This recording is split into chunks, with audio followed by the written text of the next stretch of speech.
जब शिक्षा अधिकारी बच्चों की क्लास में गए, अधिकारी जिस भी बच्चे को खड़ा करते, जो पूछते उसका उत्तर तुरंत मिलता। शिक्षा अधिकारी हैरान था। उस गांव के एक व्यक्ति ने कहा, साहब प्रश्न कुछ घुमाकर पूछो, ये सब इन बच्चों को रटाया गया है। अधिकारी ने एक दूसरी कक्षा के बच्चे को खड़ा किया और कहा कि बेटा राम ने कंस को कब मारा। उस समय दिन था कि रात, बच्चा शांत खड़ा था। बगल में खड़े मनसुख राम ने बच्चे से कहा कि बेटा बोलो, उत्तर दो। मनसुख राम की बात सुन बच्चा बोला, सर कृष्ण ने मारा था कंस को, भगवान राम ने तो रावण का वध किया। महाराज आपने प्रश्न ही गलत किया, आप प्रश्न ही भूल गए हो।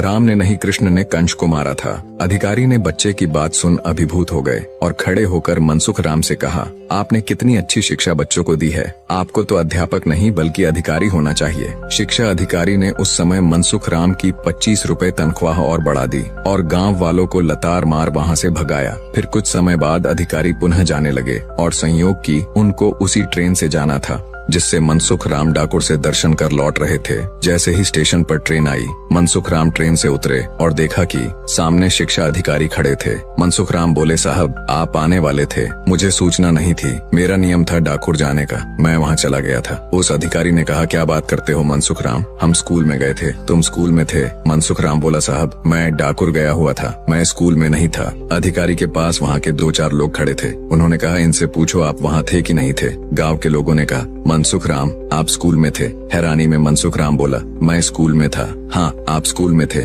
मनसुख राम वही बैठकर रोने लगा और एक कागज लिया और अपना इस्तीफा लिख दिया और कहा कि आज से मैं सेवानिवृत्त हो रहा हूँ, अब मुझे नौकरी नहीं करनी। मुझे नौकरी मिल गई। साहब आज जब मैं डाकुर पहुंचा तो मैंने देखा कि मेरे डाकुर में आज वो छवि मुझे नहीं लगी। मैं सोच रहा था कि आज वो तेज कहाँ गायब हो गया और वो यहाँ मेरी ड्यूटी करने आया। मेरे प्रभु को तकलीफ हो, कष्ट हो, मुझे ऐसी नौकरी नहीं करनी। इस्तीफा दे दिया और वापस आए। स्कूल को देखते हैं और अपनी पत्नी उधमबाई को कहा कि अब हम इस गांव में नहीं रहेंगे। मनसुख राम जब गांव से जाने लगे तो गांव वालों ने हाथ जोड़कर माफी मांगी और कहा कि आपकी वजह से हमें भगवान के दर्शन हो गए, हमने आपके साथ गलत किया, हमें माफ कर दो। मनसुख राम ने कहा, मुझे आपसे कोई ईर्ष्या नहीं, आप सभी सुखी रहे, पर मैं अब गांव में नहीं रहूंगा। ये बात जब बड़ौदा नरेश गायकवाड़ जी को पता चली तो वह मनसुख राम से मिलने को आए और कहा कि हमने सुना है कि आपकी ड्यूटी भगवान ने आकर की, क्या ये बात सत्य है? इसका कुछ प्रमाण दे सकते हैं? मनसुख राम जी ने कहा, महाराज प्रमाण तो आपके सामने है। गायकवाड़ जी ने कहा, कैसे? मनसुख राम ने कहा कि महाराज